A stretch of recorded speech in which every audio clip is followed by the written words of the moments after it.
Hi, and welcome back to the Technology Policy Institute's podcast, To Think Minimum. It's Tuesday, November 12th, 2019. I'm Scott Walston, President and Senior Fellow at TPI, and I'm joined by my colleague and co-host, TPI Senior Fellow Sarah Oh. And today we're excited to talk with Bryan Tramont. Bryan is managing partner of Wilkinson, Knauer, a top-tier law firm, according to Chambers and Legal 500. Bryan offers strategic counsel to Fortune 100 companies, trade associations, and small and mid-sized telecommunications and media companies on all aspects of communications law and regulation. Bryan has also served as Chief of Staff and Senior Legal Advisor for FCC Chairman Michael Powell. His other top-level FCC gigs have included Senior Legal Advisor to Commissioners Kathleen Abernathy and Harold Furchtgott-Roth. He's been recognized as one of the nation's top communications lawyers. If there's a list, he's on it, including 2016 Lawyer of the Year in Communications Law and a top 10 Washington, D.C. super lawyer, 2017 Lawyer of the Year in Media Law, was named in 2017 to the Inaugural Legal 500 Hall of Fame, and Lawyer of the Year in the 2020 edition of Best Lawyers in America, which is amazing because it's not even 2020 yet. And although there's no award for it, Bryan is also known throughout the telecom world, regardless of your economic or political leanings or company you work for or represent, as not just a super insider with unmatched knowledge, but also the friendliest, most helpful, and most honest person around. So welcome, Bryan. Thank you for speaking with us. Thank you, Scott. It's great to be here. So we thought we'd start off with an area that there's been a lot of talk about, which is CBand. I've heard of it. Yes, some people have. So why don't you just give a quick background of what CBand, what the issues are, and then we'll take it from there. Sure. So CBand is a remarkable opportunity for the United States to lead on mid-band spectrum policy. It's critical for 5G that the spectrum be utilized for wireless broadband. The challenges are in some ways unique, but in many ways very familiar. For many years, the C-band has been used by satellite providers to connect, in many cases, content companies to, their content, to be accurate. And by most people's accounts, that use is probably not the most efficient or highest valued use for that 500 megahertz of spectrum. And so the commission has identified that under Chairman Pai's leadership and has been working towards figuring out ways to convert that spectrum to a higher valued use. It's not a dissimilar experience than the ones we've gone through to convert federal government users to commercial broadband spectrum, wireless broadband spectrum, or to convert the broadcasters during the incentive auction or the channels, 60 to 69 and 70 to 79, those proceedings. So it joins a long progression of a seemingly never-ending challenge to allow spectrum to rise to its highest and best use after prior administrations of both parties, for that matter, have adopted very restrictive uses. So that's the challenge presented. There's a lot of moving parts because you have the satellite providers who provide the connectivity. You have the customers who are actually not the licensees, most often the content companies, often broadcasters, cable companies. And then you have the wireless industry. It's very, very eager to buy up the spectrum and to invest in our 5G future as a country. And because of where we are in the overall spectrum landscape, this is one of the rare opportunities we have at mid-band to make 5G spectrum available. Recall at a broader level, 5G requires spectrum in a lower, mid, and upper bands. The lower band, the United States has done a nice job most recently with the incentive auction. In the upper bands, we've done a good job in making millimeter wave available. Where we've really struggled is the mid band. There are some opportunities there, but the C band is really the key one for us to maintain global leadership. So it seemed early on there was an agreement that we would, at least in some way, compensate the current users of the spectrum. And I want to come back to that. But most of the controversy has been, at least recently, has been, for one, how to do it. How much sort of incentive do the satellite providers need to leave or give up some of their spectrum? And also, kind of below the surface, it's always seemed to be, how do we get to 300? How do we get to 300 megahertz? So, talk about that controversy. And also maybe, where did the 300 target number come from, even though that's nothing official? Right. Well, I guess I'd start with the 300 number. And I think, the C-band Alliance, which was a coalition of satellite companies, came forward with a proposal that made about 200 available. In some ways, I think 300 became the number because it's more than 200. If they had come with 300, they might have ended up at 400. I don't exactly know. But I think in TPI, think you institutionally will be sympathetic to this idea, which is, I think the economics should dictate how much spectrum they give up. And this tripartite structure, that is to say the satellite companies versus their customers versus the terrestrial wireless industry, has made the traditional kind of economic interactions very challenging because the customers have been seemingly the most reluctant to make this change. But in reality, if the people who are providing the service to them view it as uneconomic to keep providing the service to them, then they probably shouldn't have the service anymore.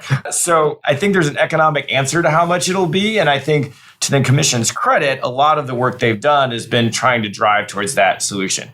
As for the first part, which is the notion about where should the money go, I find this a little bit frustrating because we've been to this rodeo a number of times during my time at the commission and afterwards. This notion that we're going to try to fence off every example of windfall in the spectrum market is insanity. And and to my mind, it can lead to some demagoguery in terms of how the policy rolls out. I love auctions. I think it's been one of the greatest innovations the country has ever known in terms of spectrum policy and indeed the world. And the incentive auction was a great example of creative solutions in that regard. But I don't think that it should trouble people that companies invest in spectrum and then they get additional rights or their uses change and they make more money. I think that is what markets are about. Sometimes people bet and win. Sometimes people bet and lose. We want to encourage people to invest in their spectrum rights and to let it evolve to its highest and best use. And if we're constantly trying to catch up in terms of what the windfall is, I think it's a very complicated and likely to cause delay and ultimately harm the economy. I think, and even a more blunt way to put that from an economist's perspective is that windfalls really don't matter from an economics perspective, right? It's just a transfer of money, and we just want that spectrum to go in its highest valued use. On the other hand, windfalls really annoy people. Is there any way for deciding what's the right amount of money that will help get an incumbent out of a band? Well, you would traditionally, I've written some about this and there's been a fair amount of work done on this. I think there's a calculus to be done about when the most economic thing is to take the spectrum away from people and compensate the incumbent versus to grant the incumbent the rights. And I think that's a calculable conversation to be had. I don't know that that's the one we're having right now. I think we're right now having a conversation about what we need to do politically to get this done. I don't know that that's the wrong conversation to have, but because I do think getting it done is probably the top imperative and speed is important here. I agree with you about the notion that it's just a complicated question, but it is knowable. There have been hearings on the Hill about it, so there's congressional interest. Why are politics involved? Why is Congress interested in CBand? So I teach a spectrum management course at the University of Colorado, and I also teach one at the university, Catholic University. And I ask my students this question. I say, why would Congress be so interested in spectrum? And why does spectrum keep getting included in things like the Middle Class Tax Relief Act? And then the answer, of course, is money. And if you are sitting on Capitol Hill and you have the ability to raise revenue that you can then spend, it becomes a very appealing political conversation to have. In this case, I think the fact that some of the satellite companies are largely foreign affiliated has further contributed to some of the political intensity around these issues. But it is, yes, it's a very popular topic on Capitol Hill. And the constituencies involved, I should say. The wireless industry is obviously critical to economic growth in the country. Leading on 5G has been shown to be tremendously important to the overall economy as we led on 4G. So that constituency is very interesting in getting this done quickly. The broadcasters and content companies who receive the services are also very politically connected and receive critical information over these airwaves. And so they also have been expressing concern about what the repack would look like. So there's a lot of pretty influential parties who are talking to their representatives, and that has prompted all the attention. So it sounds like they care mostly about two things. One is to make sure that they get as much or more local coverage as they always have. And the TV and maybe radio, but TV primarily news coverage. And also that they worry about the windfall issue because they would like to see more money going to the Treasury. Yeah. And so I would like to think they'd also worry about 5G leadership and continuity of service. But, that's true. Those two things might also be there. We would like to think that this may be too cynical. So let me ask a sort of a process question that also has no real answer, or it has an answer, but it's shrouded in complicated, pragmatic decisions. So we've decided that the C-band spectrum will go for licensed spectrum. Yeah. But there are two other proceedings happening now as well. For 5.9 gigahertz, that was 1 point set aside for auto safety and still is, and then 6 gigahertz, which was in some ways similar to C-band uses, but not exactly. And those two, the general belief is that they'll go to unlicensed. Now, without expressing any preference for unlicensed versus licensed, I mean, you can express that preference if you'd like. How does it happen that deal is made, that one is going to go for licensed and another is going to go for unlicensed? Given that, I should add in a caveat that we don't yet have any good market mechanism for making that decision. That's right. So the regulator, as much as we want to say the regulator shouldn't be making choices about how the spectrum is going to be used, we haven't yet figured out a way to avoid that choice. Well, and there's been some work done on this about whether or not there's some way to create a mechanism that the market would determine when it's licensed versus unlicensed. I think there's certainly theoretical models that would allow you to do that. The unlicensed community has never been particularly interested in pursuing those models, even when the commission has facilitated that possibility. The vehicular communication band is particularly interesting because I was at the commission when we first allocated that spectrum for that use. And 20 years on... Not many people admit that. Yeah, I know. It's embarrassing. There are a few of those that are still, unfortunately, bobbing around. But that one, it just never worked. And we're 20 years in, and the spectrum's never come to a constructive endpoint. It also reflected sort of a different era of spectrum management, albeit a more progressive. Well, anyway, albeit one that was moving in a more progressive direction. All that is to say, I think CVDEX, for example, does present some interesting opportunities there. I do understand the needs of the automotive community to potentially have a home, which I think is a little bit unique because of the ubiquitous nature of the industry. I'm not sure. It's not obvious to me that the normal market would work as well for a vehicular safety band, but maybe that's a debate for another time. I think the larger question that you raise is a good one, which is when do we decide which spectrum goes where as between unlicensed and licensed? There has been a consensus that has emerged with debate on the edges that we are predominantly a licensed first country and that we create opportunities for unlicensed, but that is not sort of quote unquote entitled to the same amount of spectrum as licensed is. Some of that is the bias associated, I think, with the Treasury. Some of it's the nature of development. I think the licensed industry has a very strong track record of investment that has driven our network revolution and has made us the leaders in 4G. The unlicensed community has filled a role, just as I tell my students, just as parks and roads fill a role alongside private property, so too does unlicensed fill a role amongst licensed spectrum. But I think at the end of the day, license is still a primary driver for where we are, and it'll still continue to earn the lion's share of the spectrum attention as spectrum is converted to new uses. Do you think this proceeding, even though, of course, we don't know how any of it's really going to turn out, represents sort of a détente between licensed and unlicensed, where they just agreed, okay, this 300 megahertz is going to be licensed, and the 75 megahertz, well, what would be 75, but 45 megahertz over here is unlicensed, and that's going to be the way it is? No, I think we're going to constantly have this conversation. Much as we did in the incentive context, I think every time there's a new spectrum frontier opened up, there's going to be a conversation about which model is the best fit for what it is. And I do think I think there's going to be a mix, and there'll continue to be a mix. And no, it's not going to be over. So David Reddle, who was head of NTIA, gave a speech just before he resigned where he said we have to stop looking at spectrum piecemeal, which sort of seems what you said as we started. Are we breaking things down into even smaller pieces of this piecemeal approach with agencies now getting involved? DOT is involved in the automakers, in the auto spectrum, what we call the auto spectrum, and now there's FERC, I guess, maybe getting involved in the 6 gigahertz if electric utilities care about it. Are we becoming even more fragmented on spectrum policy?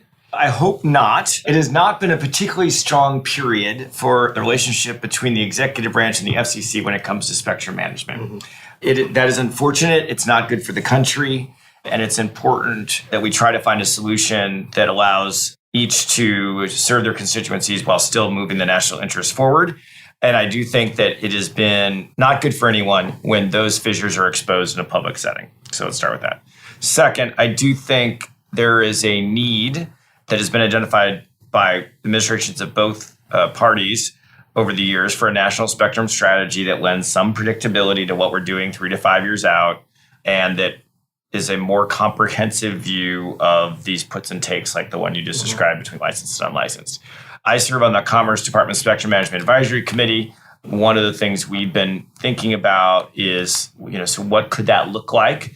I am a fan of trying to do something that's 3 to 5 years out. I think part of that will need to be something that more systematically addresses the interaction between what is now the IRAC, the Interdepartmental Radio Advisory Committee, and the FCC on these issues of shared jurisdiction because they're not going away.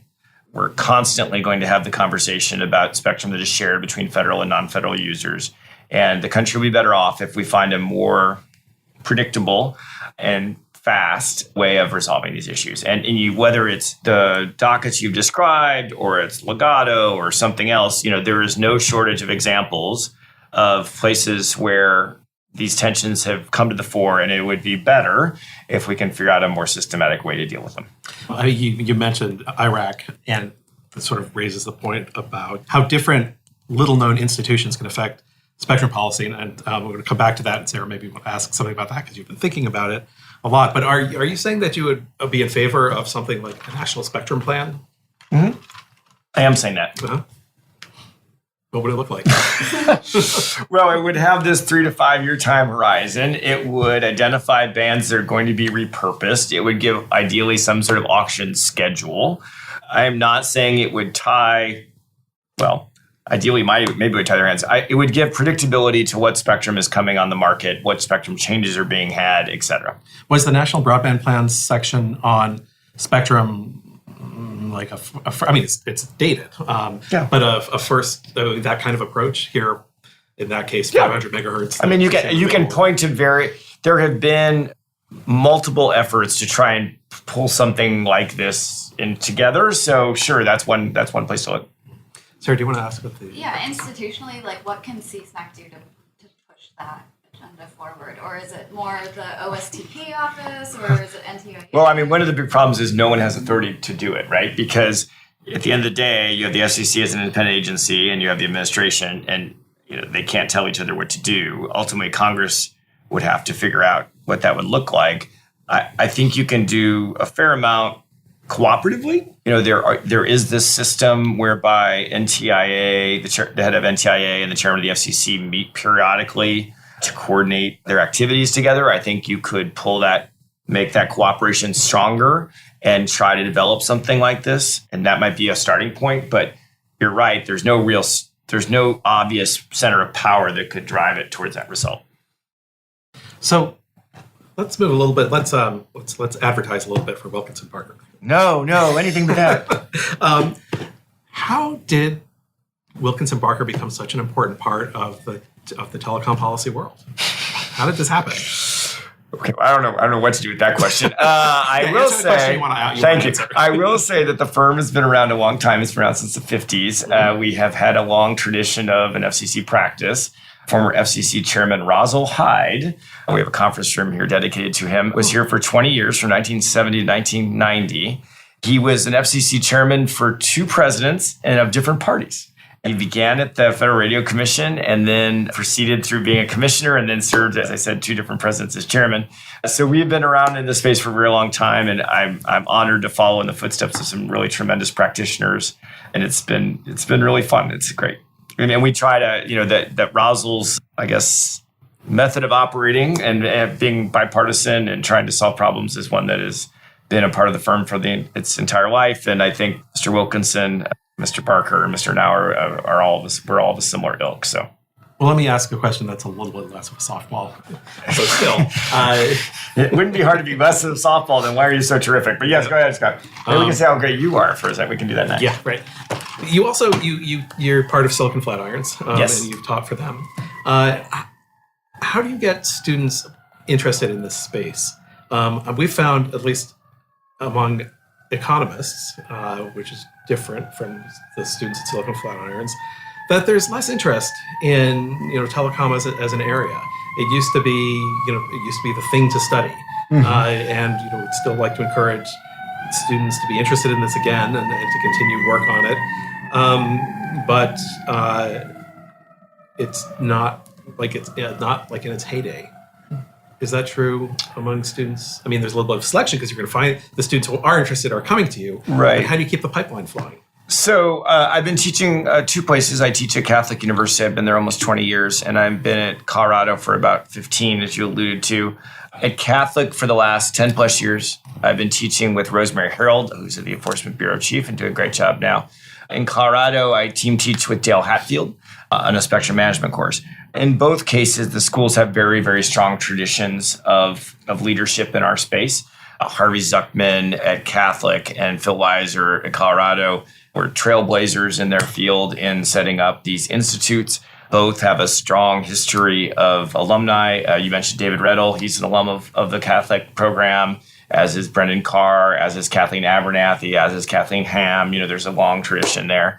And similarly, at Colorado, you see a rising generation of great stars like Travis Littman and Commissioner Rosenworcel's office. So all these programs have really started to create communities around these issues. And I think that strong communities with inspiring leaders and strong values attract students. And I think that's what's happened. And we have both programs are in great shape. The Colorado program brings about 15 or 20 students here each summer to serve as Hatfield Scholars and work in various institutions around town, mostly government, but a lot of nonprofits, et cetera. Colorado, at Catholic, this year I have 10 students. They're all interning around town and very interested in these programs and stuff. So it's a great tradition to be associated with. And I do think that in both cases, the hands-on component, which has become all the rage in the law schools these days, has been a long-time feature of both programs. And I think that really captures students' imaginations, is getting them out into the field and working in these, whether it's government or a law firm or a company,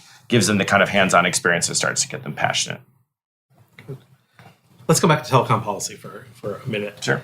What do you think is the reality of 5G? How much of it is hype? How much of it is real?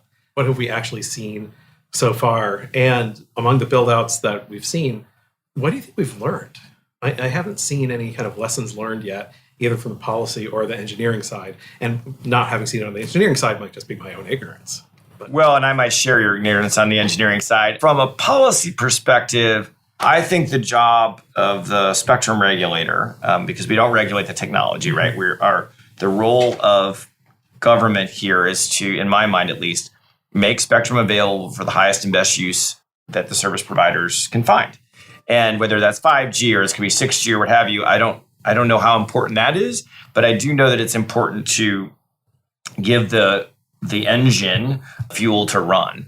And I don't know if it's going to go as fast as they say. Maybe it'll go faster, maybe it'll go slower, but I don't know that we're ever going to be worse off for having given them the fuel. And one of the things we've done in this country, which has not been true around the world, is that we have not said, this fuel will be used for 2G, this fuel will be used for 3G. We have never been part of technology mandates. We've always let the industry drive it. And I think that will serve us well in 5G and beyond. So, I believe in the technology. I think I'm excited about what it's going to do, especially for economic growth. But whether or not, this widget's going to work the right way at the right time, I'm not the right guy. Well, what do you think the biggest policy or regulatory barriers are to whatever the market would want 5G to become, aside from spectrum? Well, I think it's spectrum and infrastructure. I don't know that it's that much more complicated than those two things. The infrastructure challenges are real, and I think they are new, which in some ways makes them harder. On the spectrum side, we've been to this rodeo before. We've been repurposing spectrum. Well, depending on how you think about it, we've been repurposing spectrum away from less valuable uses for a long time, in part because the country had a lot of legacy uses before we got to wireless broadband.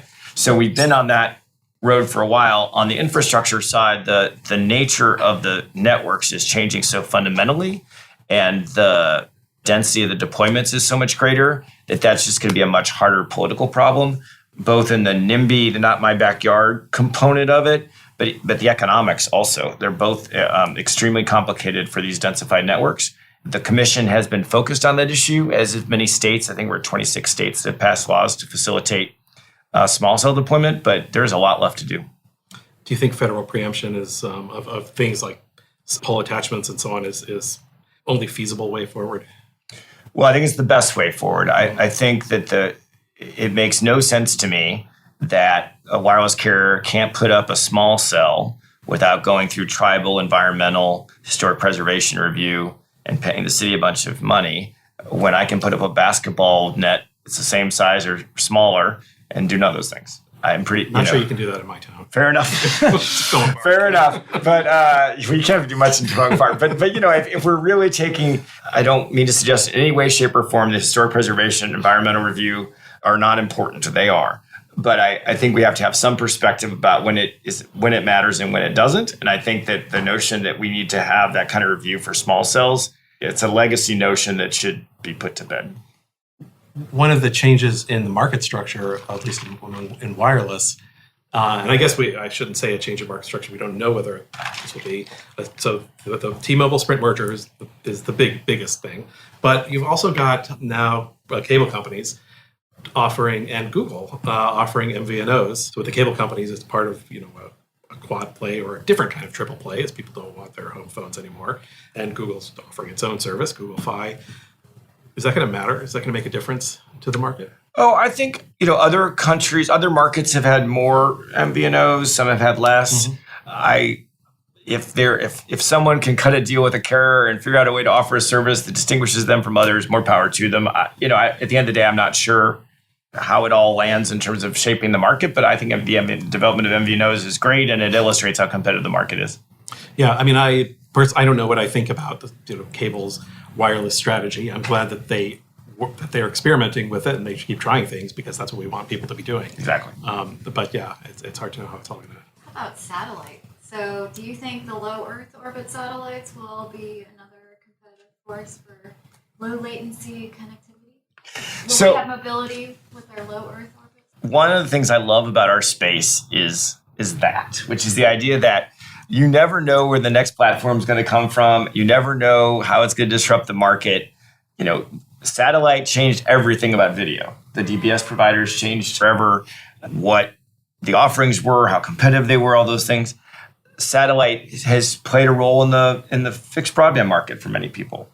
Whether or not they can break into that next layer, we've heard about it before. The technology at various times has kind of gotten outpaced by the terrestrial guys. Maybe this time it's going to be different. Maybe it's going to be, in some parts of the world, that's going to be the most compelling proposition. We certainly have seen the rest of the world hop over the United States by never deploying a wired network, right? And going straight to wireless. Maybe there are going to be parts of the world that hop over the wireless network and go straight to satellite and save all those infrastructure costs that a lot of other countries have had to invest in it. So I think it's terrific. It's great for the sector. I have a lot of my students who are very energized by space as an area of study, and I think it's great for the country. And it's also excellent. The United States has been a real leader in satellite. This administration has been very committed to that leadership, and I think it's very much to their credit. How well do you think these new companies like SpaceX will know how to navigate the regulatory landscape? I'm sure they'll do fine. They've got a lot of good people in those companies, and they'll do fine. And I do think, especially in satellite, it's very important that the U.S. take a leadership role globally on behalf of some of those companies. I think that's an area where we really need to focus our attention. So I think that's really important. I don't know. I wonder. I mean, one would have thought that about the tech companies too, the big tech companies. And it's been a big learning curve for them.